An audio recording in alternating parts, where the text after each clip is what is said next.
Good morning అండి.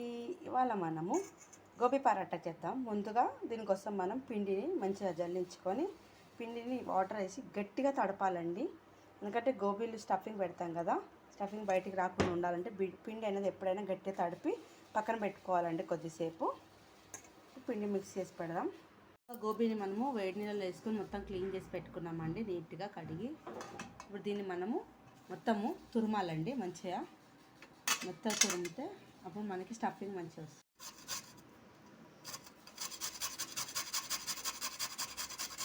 అయితే ఈ విధంగా మనం మంచిగా సన్నగా తురిమామండి. చూడండి ఎంత బాగా అనిపిస్తుందో.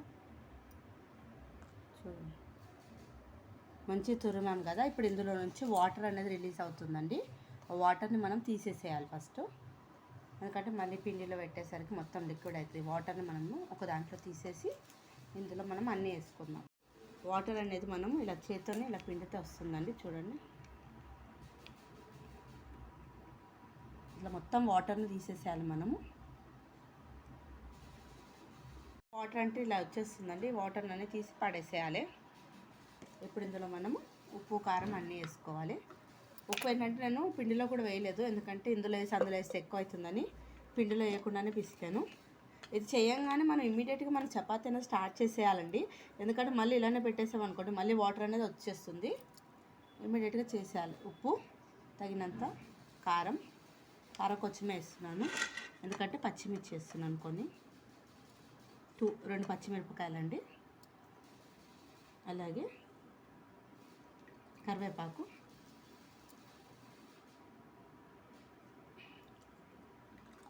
అండ్ కొత్తిమీర,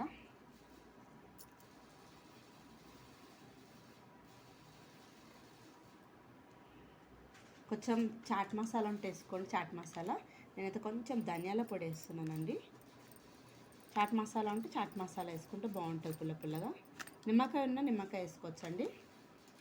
వీటన్నిటిని బాగా మిక్స్ చేసి మనం స్టఫింగ్కి రెడీ చేసుకోవాలండి. ఇప్పుడు ఇదంతా మిక్స్ అయ్యాక చపాతీలో పెట్టి చపాతీ చేసేయాలండి. ఇంకా దీనికి ఏం కర్రీ అవసరం ఉండదండి. గోబీ పరాటా ఇలానే తినేసేయచ్చు. కావాలనుకునే వాళ్ళు ఇంకేమైనా చేసుకోవచ్చు, కానీ చేయము, ఇలానే తింటాం మేమైతే. ఇలా అంతా మిక్స్ చేసి మంచిగా ఈ విధంగా మొత్తం అంతా మిక్స్ చేసేసుకున్నాము. ఉప్పు కారం అన్నీ సింపుల్గా అయిపోతుందండి, ఈజీగా అయిపోతుంది. గోబీ ఉంటే చాలు. ఎక్కువ మంది ఊరికి ఆలు పరాటా చేసుకుంటారు కండి, అప్పుడప్పుడు ఇలా గోబీ పరాటా కూడా చేసుకుంటే పిల్లలకి ఏంటంటే గోబీ అని తెలియదు, తింటారండి. అందుకని ఈ విధంగా మొత్తం మిక్స్ చేసుకున్నామండి. స్టఫింగ్ అయితే రెడీ అయింది. పిండి ముద్దనే ఇలా మనం చేసుకొని ఇందులో మనం ఆల్రెడీ ఉన్న స్టఫింగ్ ఉంది కదా, దీన్ని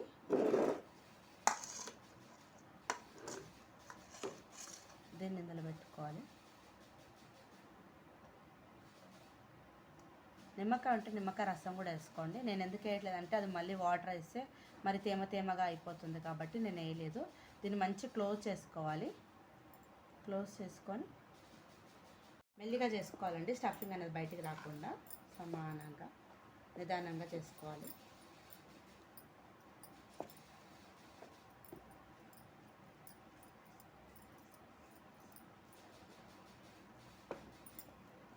కొంచెం మందంగానే ఉండాలండి పరాటా.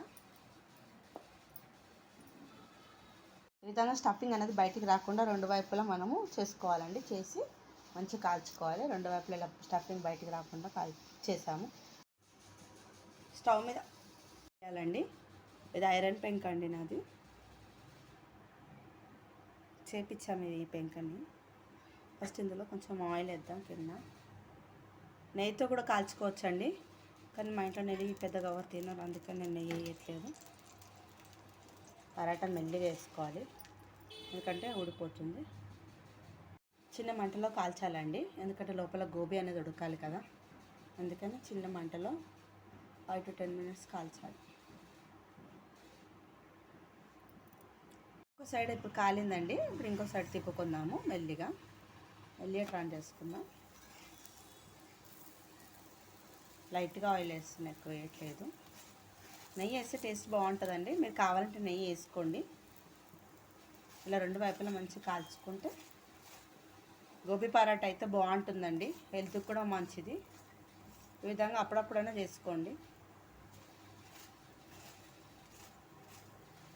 చేసుకోవాలండి. చూడండి ఇంత కూడా బయటికి రాకుండా స్టఫింగ్ మనం చేసాం. చూడండి ఇంత స్టఫింగ్ బయటికి రాలేదు. రెండు వైపులా చూడండి. చూడండి ఈ విధంగా చేసుకుంటే గోబీ పరాటా అయితే బాగా వచ్చిందండి. మీరు కూడా ఒకసారి ట్రై చేయండి. వీడియో నచ్చితే లైక్ చేయండి, షేర్ చేయండి, సబ్స్క్రైబ్ చేయండి. ఈరోజు సండే స్పెషల్ మాది గోబీ పరాటా. ఓకేనా ఫ్రెండ్స్, బాయ్.